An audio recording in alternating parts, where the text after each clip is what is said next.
three poems from two issues of Grue. The first, number 17, the spring of 1995, play lot 360. But for the thick puddle of blood, a child's step away from the new kid's house. And you might recall What Kind of Man Reads Playboy as a advertisement and such. I sent Peggy Nadramia basically this is the obituary for Ed Gein, and so it went ahead with What Kind of Man Reads Grue, which I thought cool. Grue magazine going back to number 12, winter of 1991. Suicide Comprehension Week. On Tuesday night, a half-naked Cleveland native jumped to Ohio Street from the 46th floor of the Marriott. On Friday, some guy took a dive into the river at Michigan and Wacker.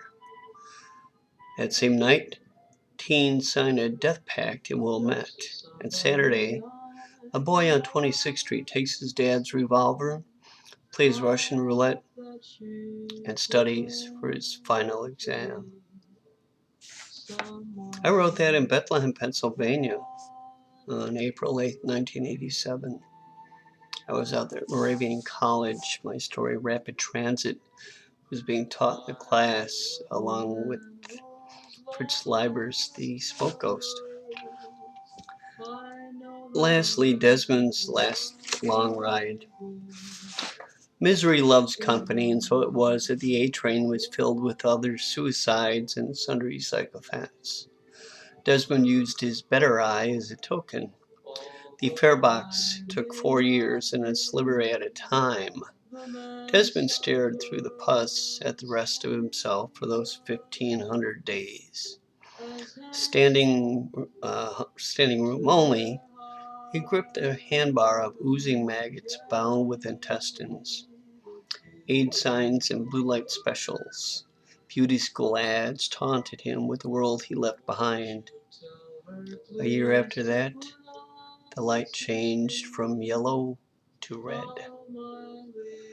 And I wrote that on June 4th of 1987 in Chicago.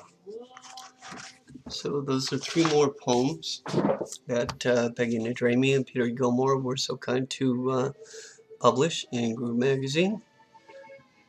And as most of you who follow my career know, their very first issue had my very first story, Rapid Transit, back in 1985. And that pretty much started my career.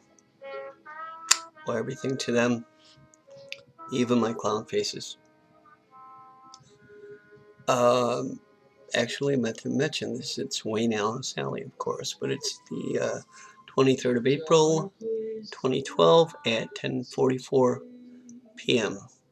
I can think of better days than this one has been.